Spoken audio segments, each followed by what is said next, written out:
মানুহজনৰ হাতত বহুত টকা পইচা আছে কিন্তু মাটি কিনিব গ'লে এটা মাটি কিনিব পৰা নাই সম্পত্তিটো কৰিব নোৱাৰে প্ৰপাৰ্টিত কনভাৰ্ট কৰিব পৰা নাই অভাৰঅল এটা ষ্টেবল লাইফ যে বেংক বেলেঞ্চো ভাল আছে অলপ প্ৰপাৰ্টিও আছে ফেমিলি লাইফটো খুব ভাল অভাৰঅল ষ্টেবিলিটি যেতিয়া বৃহস্পতিটো ভাল থাকে আয় স্থানতো ভাল গ্ৰহ থাকিব লাগিব কিয় ইনকাম আহিব লাগিব কৰ্মস্থানো ষ্ট্ৰং হ'ব লাগিব যে কৰ্মটো কিন্তু লগতে ব্যয় স্থানটো ষ্টেবল হ'ব লাগিব মই সাগৰিকা নাথ আৰু মই আছো মোৰ জ্যোতিক গুৰু এষ্ট্ৰলজাৰ ডক্টৰ হিমন্ত শাস্ত্ৰী ছাৰৰ চেম্বাৰ ৰত্নাঞ্জলি আৰু আজি আমি ডিছকাছ কৰোঁ ছাৰৰ লগত যে আমাৰ আৰ্থিক অৱস্থা সবল হ'বলৈ আমাৰ জন্মকুণ্ডলীত কি গ্ৰহৰ ভাল প্ৰভাৱ থাকিব লাগে বা শুভ প্ৰভাৱ থাকিলে আমাৰ আৰ্থিক সকলো সমস্যা সমাধান হয় আৰ্থিক ক্ষেত্ৰত আমাৰ বহুত সবল হয় গতিকে ছাৰ আমাৰ জন্মকুণ্ডলীত 9টা গ্ৰহ তো কোনটো গ্ৰহৰ শুভ প্ৰভাৱে আমাৰ আৰ্থিক স্থিতি বহুত বেছি সবল কৰে হয় মেইনলি আমাৰ চাব লাগে যে বুধ গ্ৰহ ভাল আছে নে নাই বৃহস্পতি ভাল আছে নে নাই বা লগ্ন অধিপতি ভাল আছে নে নাই কৰ্ম অধিপতি ভাল আছে নে নাই আৰু আয় স্থানটো কৰ্মস্থান 11th হাউস আয় স্থানটো হ'ল 11th হাউস আমাৰ 10th হাউসটো হ'ল কৰ্ম কৰ্মৰ অধিপতি গ্ৰহ যে 10th হাউসৰ অধিপতি গ্ৰহটো ভাল আছে নে নাই প্লাস বৃহস্পতি আৰু বুধৰ পৰা আমাৰ আহে লিকুইড মানি হয় আৰু যদি কোনোবা যে বিচাৰিছে যে এসেটস তেনেহলে বা ফাইনান্স এসেটস গোটেইখিনি তেনেহলে বৃহস্পতি ভাল থাকিব লাগিব আৰু যদি কোনোবা বিচাৰিছে যে এসেটসে খালি লাগে যে প্ৰপাৰ্টি ল্যান্ড এসেট প্ৰপাৰ্টি এইবিলাক লাগে তেনেহলে মংগলটো ষ্ট্ৰং থাকিব লাগিব আমি কেতিয়াবা দেখা পাওঁ যে মানুহজনৰ হাতত বহুত টকা পইচা আছে কিন্তু মাটি কিনিব গ'লে এটা মাটি কিনিব পৰা নাই সম্পত্তিটো কৰিব নোৱাৰে স্থাবৰ সম্পত্তি নাথাকে সেই বস্তুটো যেতিয়া আমি আমাৰ সেই জাতকজনৰ ৰাশি চক্ৰত যেতিয়া বুধ ষ্ট্ৰং আছে বৃহস্পতি ষ্ট্ৰং আছে কিন্তু মংগল বেয়া তেনেকুৱা ক্ষেত্ৰত যে প্ৰপাৰ্টিত কনভাৰ্ট কৰিব পৰা নাই লিকুইড মানি আহি আছে আৰু কেতিয়াবা আমাৰ দেখা যায় যে মানুহজনৰ হাতত লিকুইড মানি বহুত কম কিন্তু তেখেতে প্ৰপাৰ্টি কৰি পেলাইছে প্ৰপাৰ্টি বহুত টকাৰ এসেট আছে কিন্তু মানুহজনৰ হাতত বেছি পইচা নাই তেনেকুৱা ক্ষেত্ৰত হয়তো মংগল খুব ষ্ট্ৰং আছে কিন্তু তেখেতৰ বুধটো উইক আছে লিকুইড মানিটো আহি থকা নাই আৰু স্যাৰ শুক্ৰই কেনেকৈ আহি কৰে শুক্ৰটো আমাৰ প্ৰস্পাৰিটি হয় শুক্ৰই লাক্সাৰি হেপিনেস সেই বস্তুটো যে ফ্যামিলি হেপিনেস বা এটা লাক্সাৰি লাইফ বা এটা লাক্সাৰি কাৰ বা এটা লাক্সাৰি ড্ৰেছ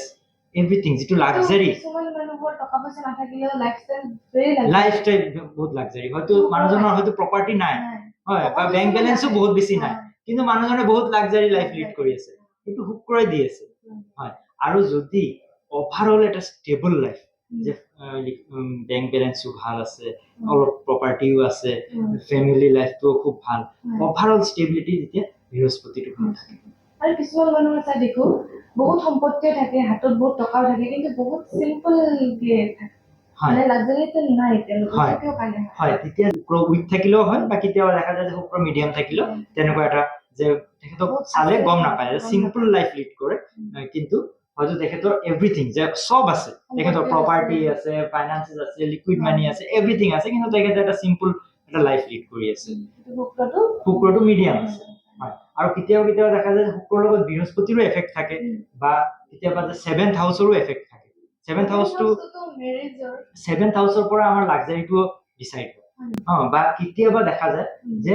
যদি বহুত বেছি এক্সপেন্স কৰি আছে খৰচ কৰি আছে তেনেকুৱা যে বহুত বেছি খৰচ কৰে বা হয়তো কেতিয়াবা দেখা যায় যে আহে বহুত পইচা কিন্তু গোটেইখিনি খৰচ কৰি দিয়ে তেনেকুৱা হয় এতিয়া কি হয় যে 12th হাউসটো কিবা এটা এফ্লিকশন থাকে নেগেটিভ ৰাহু বা কেতিয়াবা যে নেগেটিভ প্লেনেটৰ এফেক্ট আছে বা 12ৰ অধিপতিটো অলপ উইক আছে বা নেগেটিভ হৈ আছে তেনেকুৱা ক্ষেত্ৰত দেখা যায় যে যি পইচা আহে গোটেইখিনি খৰচ কৰি দিয়ে হয় যে মানুহজন বহুত আৰ্নিং কৰি আছে আয় স্থানটো ষ্ট্ৰং আছে কৰ্মস্থানটো ষ্ট্ৰং আছে বহুত ষ্ট্ৰং আছে কিন্তু খৰচৰ স্থানটো ইমানে বেয়া যে যিমানখিনি আহি আছে গোটেইখিনি খৰচ কৰি দি আছে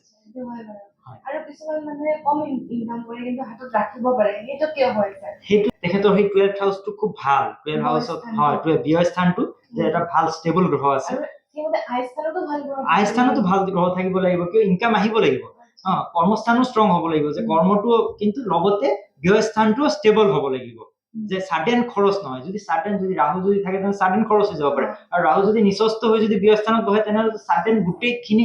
যি পইচা আছে সব গোটেইখিনি ওলাই যাব পাৰে সেইকাৰণে যে আমাৰ ব্যস্থানটো কেনেকুৱা আছে তাৰ ওপৰত যে আমাৰ প্লাছ বৃহস্পতিটো কেনেকুৱা আছে যদি বৃহস্পতি যদি ভাল নাথাকে তেনেহ'লে মানুহজনৰ যে ধন সম্পত্তি হাসি ধৰি ৰখা এই কেপাচিটিটো নাথাকে সেইকাৰণে গোটেইকেইটা প্লেনেটৰ এটা এফেক্ট থাকে আৰু স্যাৰ শনি কাৰ্মিক গ্ৰহ হয় কৰ্মৰ লগত জড়িত শনি কেনেকুৱা হ'ব লাগে টকা পইচাৰ ক্ষেত্ৰত শনি টকা পইচাৰ ক্ষেত্ৰত শনিয়ে খুব বেছি এফেক্ট নহয় কিন্তু এটা যে শনিটো মিডিয়াম থাকিব লাগে বা অলপ ষ্ট্ৰং থাকিলে ষ্টেবল থাকে বা শনি কেতিয়াবা যে একদম উইক থাকিলে যে আৰ্নিংছটো বহুত লেট আৰ্নিংছ হয় লেট কৰাই আৰু কেতিয়াবা যে শ্ল' আৰ্নিংছ দিয়ে হয় সেইটো কিন্তু যে সাডেন যেটো বহুত বেছি ফাইনান্সৰ লগত ৰিলেটেড সেইটো হৈছে বুধ বৃহস্পতি শুক্ৰ আৰু আয় স্থান দশম আৰু ব্যয় যদি ব্যয় স্থানত শনি থাকিলে যে এইটো দ্বাদশ স্থানত শনি থাকিলে তাৰ তেখেতৰ বহুত বেছি ট্ৰেভেলিং হ'ব পাৰে বা জন্মস্থানৰ পৰা দূৰত গৈ তেখেতে বহুত দিনৰ কাৰণে সেটেল হ'ব পাৰে তেনেকুৱা এটা আৰু ব্যয় স্থানটো যে দ্বাদশ স্থানটো খৰচৰ স্থানো হয় লগতে ট্ৰেভেলিঙৰ স্থানো হয় যে কোনোবা যদি ফৰেনত গৈ সেটেল কৰিব বিচাৰিছে আৰু ফৰেন নহলে নিজৰ ঘৰৰ পৰা দূৰত হয় যে ইয়াতে অসমত জন্ম হৈছে বেংগলৰত থাকি আছে দিল্লীত থাকি আছে কৰ্ম কৰি আছে বা হয়তো এনেকুৱা হ'ব পাৰে যে গুৱাহাটীতে জন্ম হৈছে কিন্তু তেখেতৰ যে নৰ্থ ইষ্টত গোটেইখিনি জায়গাতে ট্ৰান্সফাৰেবল জব হৈ আছে তেনেকুৱা ক্ষেত্ৰতো হ'ব পাৰে যে দ্বাদশত ৰাহু বহি আছে বা দ্বাদশ স্থানৰ কিবা কৰ্মস্থানৰ লগত যোগাযোগ হৈছে যাৰ কাৰণে ট্ৰান্সফাৰেবল জব হৈছে এক জায়গাত কাম কৰিব পৰা নাই এক জায়গাত বহি কৰ্ম কৰিব পৰা নাই ট্ৰেভেলিং হৈ আছে গতিকে আমি বহুতখিনি গোটেইকেইটা গ্ৰহৰ একচুৱেলি আমি গম পালো কোনটো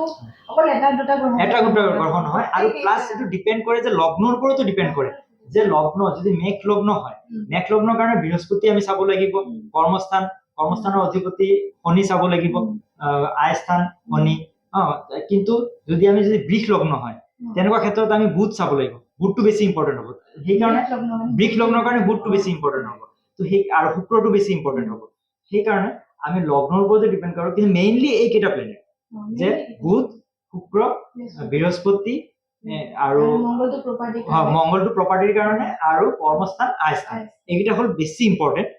মেইন প্লেনেট কিন্তু তাৰ ওপৰত যে ইম্পৰ্টেন্সটো কমিব বাঢ়িব কোন প্লেনেটৰ ইম্পৰ্টেন্সটো কম হ'ব কোন ইম্পৰ্টেন্স একৰ্ডিং টু লগ্ন হয় গতিকে মই আপোনালোকক জনাব পাৰিছো যে বহুতখিনি আমি কথা গম পালো এই বহুত সময়ৰ ভিতৰতে যে বহুত এই গোটেইকেইটা গ্ৰহৰ একচুৱেলি আমি কি পজিশ্যন কেনেকুৱা কি হলে আৰ্থিক আমি সবল কৰিব পাৰো আৰু আমাৰ জীৱনত আৰ্থিক ভাগটো সবল কৰাটো এটা বহুত ডাঙৰ প্ৰত্যাহ্বান নহয় জানো আমাৰ সকলোৰে গতিকে আশা কৰো আপোনালোকে বুজি পাইছে আৰু যদি এনেকুৱা ধৰণৰ কিবা প্ৰশ্ন বা কিবা টপিক আমাৰ পৰা জানিব বিচাৰে নিশ্চয়কৈ আমাক কমেণ্ট ছেকশ্যনত জনাব